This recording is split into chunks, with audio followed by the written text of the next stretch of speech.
Shalom saudaraku yang dikasihi Tuhan. Banyak orang berpikir berdamai dengan Tuhan itu perkara mudah. Hanya modal beragama. Tetapi berdamai dengan Tuhan itu tidak semudah membalikkan tangan. Berdamai dengan Tuhan itu tidak mudah, karena Tuhan memiliki standar kekudusan dan kesucian yang tinggi. Karena kita manusia di bawah kodrat dosa atau hukum dosa, tetapi Tuhan memungkinkan kita berdamai dengan Dia. Jangan karena kita memiliki pengetahuan teori, sistematika teologi, mempercayai Yesus mati di kayu salib mendamaikan kita dengan pribadi Bapa di surga, terus kita berpikiran kalau orang mempercayai, mengerti itu, terus secara otomatis sudah berdamai dengan Bapa, berdamai dengan Tuhan. Setan iblis telah merusak kekristenan yang sejati. Ini ada dalam kehidupan banyak orang Kristen, termasuk para teolog-teolog, bahwa Bapa telah mengutus putranya mendamaikan manusia dengan darahnya. Mengerti dan percaya hal ini, itu merasa sudah berdamai. Mengerti Yesus sebagai Tuhan dan Juru Selamat, mempercaya itu, maka merasa dirinya sudah selamat. Itu adalah sebuah penipuan, penyesatan. Kekristenan bukan di atas kertas, bukan di alam pikiran, dan bukan hanya di keyakinan, tetapi kekristenan itu adalah sebuah pengalaman hidup, sebuah perilaku, sebuah perjumpaan pribadi dengan Tuhan secara pribadi, secara konkret. Saudaraku yang dikasihi Tuhan, biarlah melalui pemahaman ini saudara sadar bahwa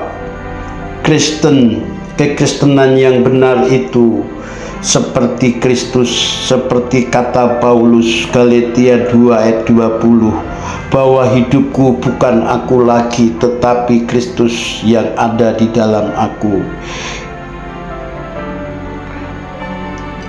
Tetapi dengan berjalannya waktu dari tahun ke tahun, dari abad ke abad, nilai kekristenan begitu merosot nilainya. Ironis, tragis, dan sangat menyedihkan. Dengan meningkatnya kejahatan, label menjadi Kristen begitu murahan. Setiap orang yang lahir dari Kristen, dengan lantang ia berani berkata bahwa dirinya pengikut Kristus atau mengaku dirinya orang Kristen. Mereka pergi ke gereja dan mengaku Yesus adalah Tuhan, maka mereka sudah mengaku dirinya Kristen, dan mereka merasa label Kristen itu sudah menjadi sah dan ditaruh di dalam hidupnya serta disematkan dalam hidupnya.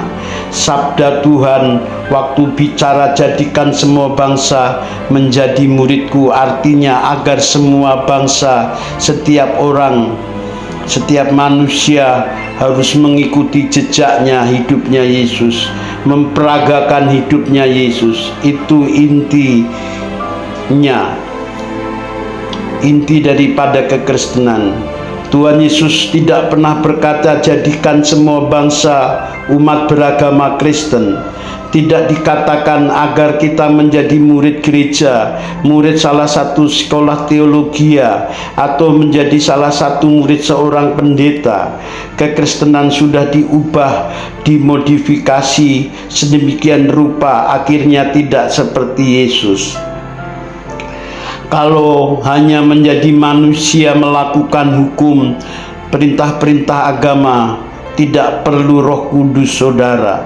Kalau hanya menjadi orang baik, santun seperti orang-orang dunia bisa dilakukan, termasuk para filsuf, para motivator, ini tidak perlu Roh Kudus, saudara. Tetapi untuk menjadi seperti Yesus itu tidak semua manusia bisa melakukan. Hanya di dalam hal ini manusia atau kita membutuhkan Roh Kudus. Kekristenan sejati itu rela, tidak wajar seperti kehidupan anak-anak dunia yang lain.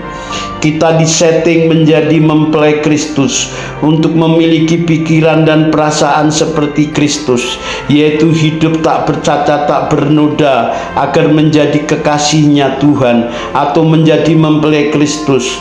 Kata mempelai di sini jangan dihubungkan dengan pria wanita, ada unsur seks di dalamnya. Mempelai di sini menunjukkan kelekatan kita dengan pribadi Tuhan. Biarlah kebenaran firman Tuhan ini memberkati saudara, agar saudara lebih sungguh-sungguh lagi mengiring Tuhan sampai akhir hayat hidup kita. Salam, terima kasih, Tuhan memberkati.